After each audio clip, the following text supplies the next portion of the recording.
you that I actually enjoyed this film. But if anyone was going to like it, I was a pretty good candidate because I like Westerns, although there are very few of us these days. I can't believe Kevin Costner would sink so much of his own money into a Western when the genre has been doing so poorly at the box office. And also, I'm a Kevin Costner fan. Not too much recently, but I've liked even some of his smaller films. I would say 8 times out of 10, he's a very good bet. But I thought this was maybe the other two.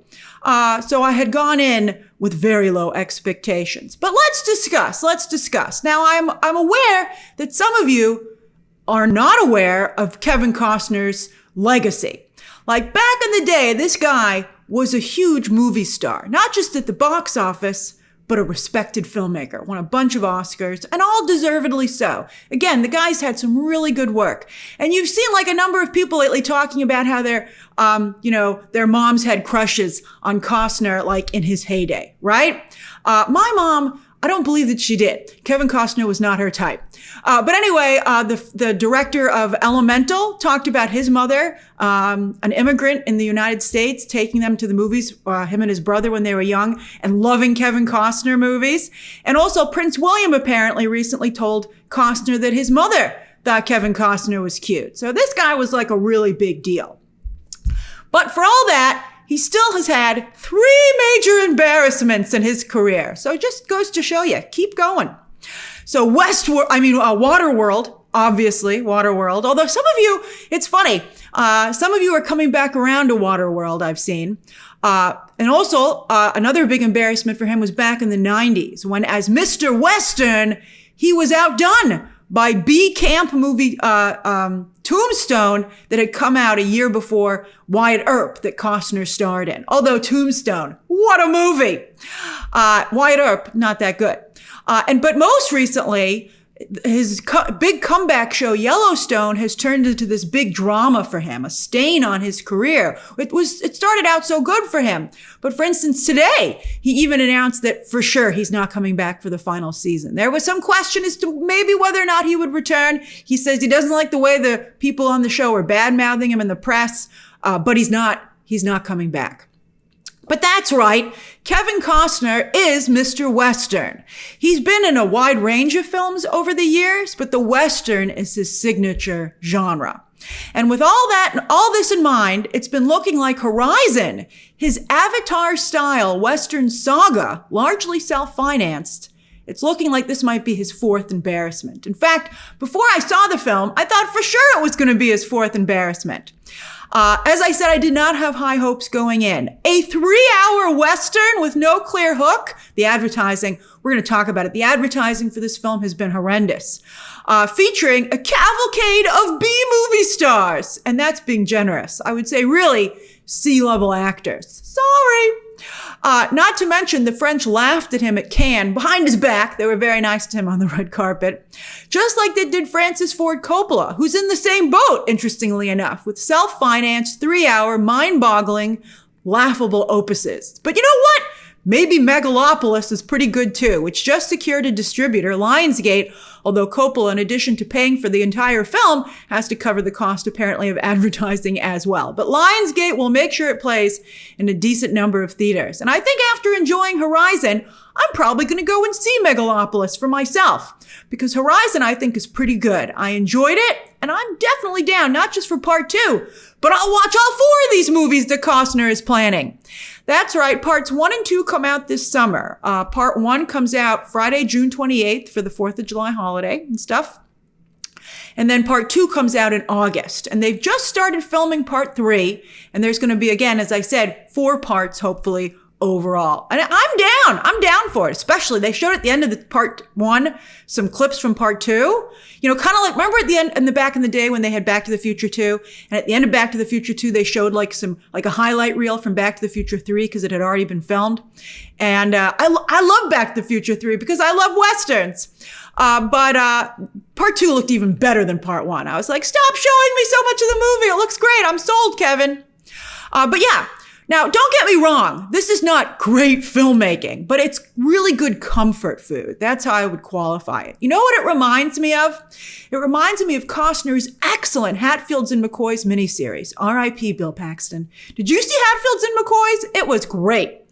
And while I've never seen it, personally, the extremely popular The Chosen miniseries, in that it doesn't quite feel like a professional movie, but it's close enough.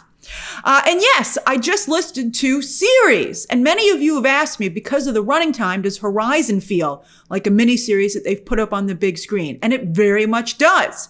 But it's so visually stunning, and the score, the music is excellent, that I enjoyed being able to see it on the big screen. I thought it was a lot of fun seeing it in a movie theater. So why not have some series, what are technically series, play out over several movies on the big screen? I think that could be a really good compromise to give people the longer form storytelling that they are really enjoying, that streaming has provided, but yet still the cinematic experience that filmmakers want to deliver and that some people also still appreciate. Like, think how Killers of the Flower Moon might have benefited if Scorsese was able to keep it a movie, but perhaps it was 2 to 3 films. I mean, I think that if Costner can pull this off, this is actually a really good idea. I think this is fun. Now, some of you might be concerned, and I totally get it, because from the trailers, a number of people did not like the portrayal of Native Americans. And I'll tell you, they do not come off very well in the first act of this film, where they have an attack by Native Americans on a group of settlers that is as emotionally taxing as the third act of Titanic. Speaking of Cameron, and sets in motion a good chunk of our story. That was devastating to watch. Now, obviously, these horrible things did happen, but they're more complex than history, and particularly Hollywood, have conveyed them in the past.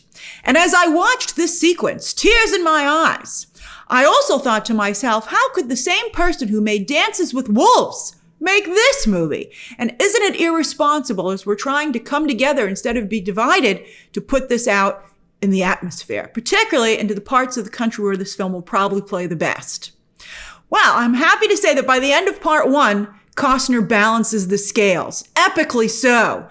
There is a shocking sequence at the end of part 1 that really does a good job bookending the film. So at the beginning of the film, you have a sequence where the Native Americans are the aggressors, but at the end, you have a sequence where the settlers are the aggressors against the Native Americans, and just as shocking and brutal and vicious and just as wrong a way.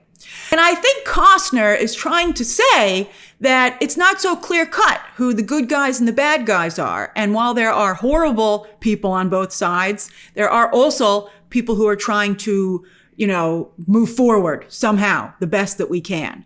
But I have to say that after that opening, I don't know if Costner's going to be able to win everybody back. And I wish that he'd done a better job setting up the beginning of the film. Sometimes you can't win people back, no matter how much things might recover afterwards. It becomes a much more balanced and therefore better film after the first act. But if I were giving Costner notes, I would have said, I think you could do a better job going into this sequence so that, some people have a better reaction to it. So, because again, while I was watching the first act, I thought it was kind of irresponsible. Now, like a series, there are a lot of different threads, narrative-wise, which are clearly all going to come together over the course of this epic. He's at least going to do 3 parts. I think there's a time jump even within this film, but I think there are going to be time jumps from film to film, particularly because he had a significantly different and weird haircut for part 2. I was like, that's like a Three Stooges haircut, Costner, but maybe that was popular back in the day.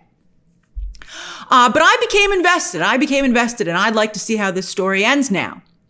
Now, you're not going to learn a lot about U.S. history here, even though Manifest Destiny, Horace Greeley's incredibly influential slogan, "Go West, young man," and the Civil War are all alluded to here. The Civil War is actually directly referenced, but briefly.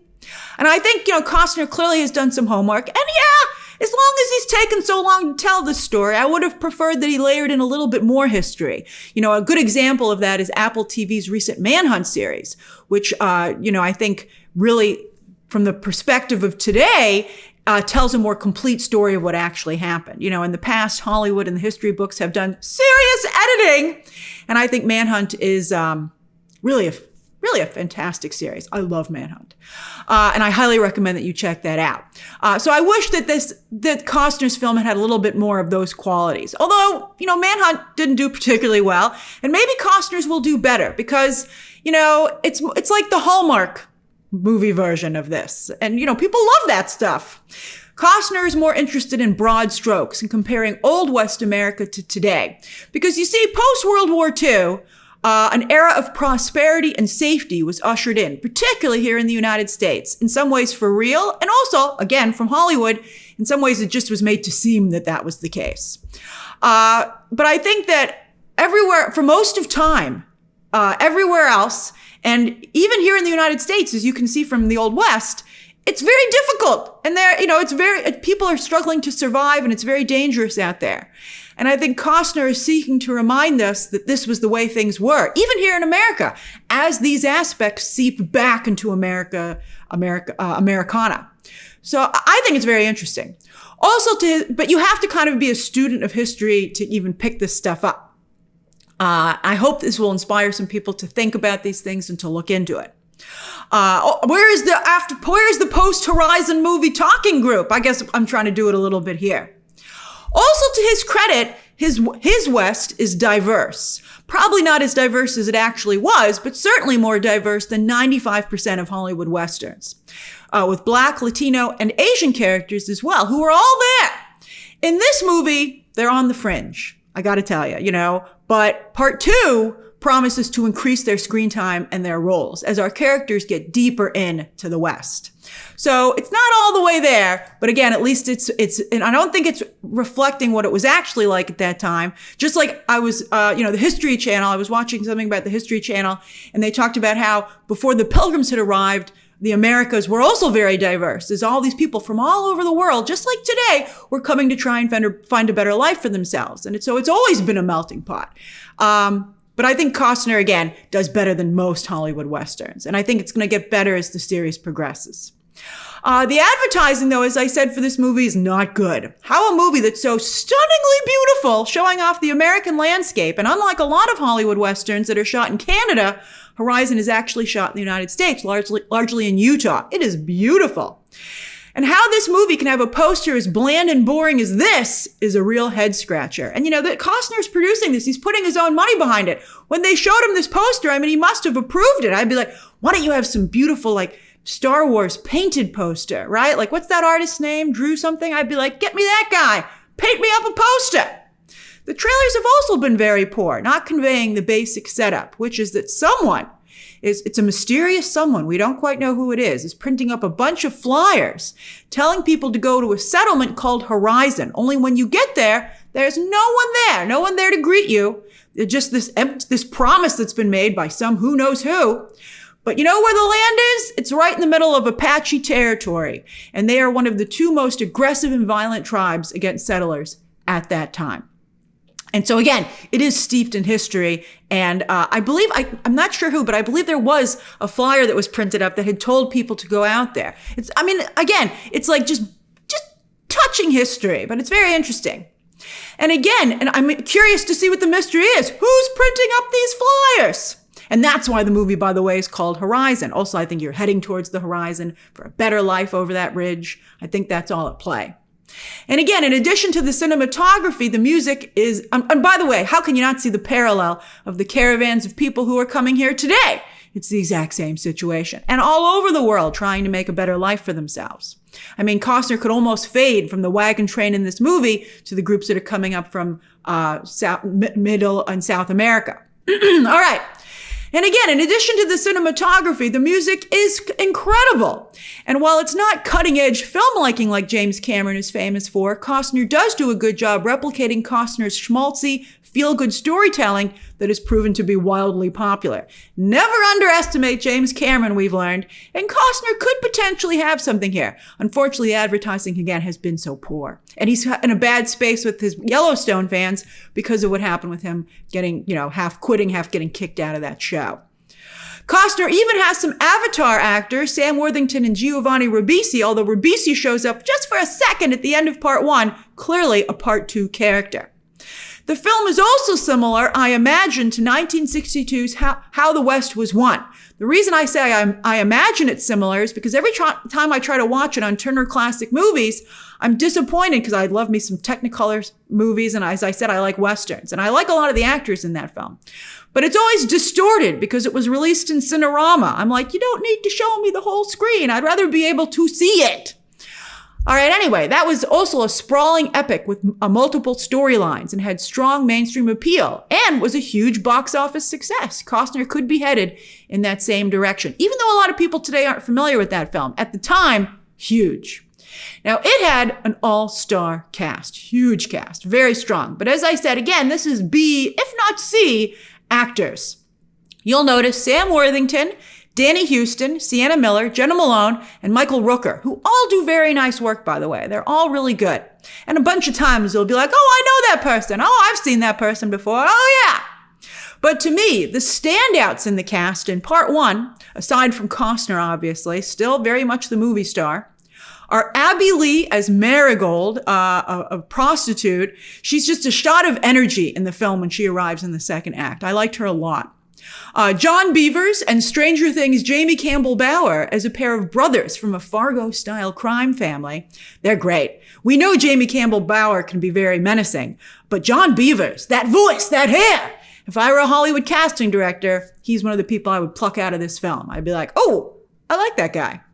And then also Luke Wilson. You know, why wasn't he back in the other group? Well, he does a particularly good job here. He plays the leader of a wagon train who's just trying to get these families to the West safely, but he has some very difficult people that he's dealing with in many different ways. And he's just he has kind of like the Jimmy Stewart type role. And I believe Jimmy Stewart was in that other movie, but he has like the Jimmy Stewart type role. And he does a very nice job with that. I'm like, please don't let anything happen to Luke Wilson. All right, so if you like Westerns and James Cameron's schmaltzier work, and people really do, I think Costner's Horizon is very entertaining, and as I said, I'm down for the 3 parts he's already making, and I hope he gets to the 4. I mean, he might lose me, but so far I'm in. I definitely want to see. I'm actually planning to watch part 1 again because I have some people who I want to go with, and I definitely want to see part 2. It looks excellent. If you don't want to see these movies in the theater, they'll make for a very good watch if you also like this kind of entertainment on digital or streaming. And I'm sure they'll hit pretty soon because they're going to want people to go and see part 2 maybe in theaters if they don't see part 1. We'll see how Warner Brothers handles this. But at least Costner's trying something new.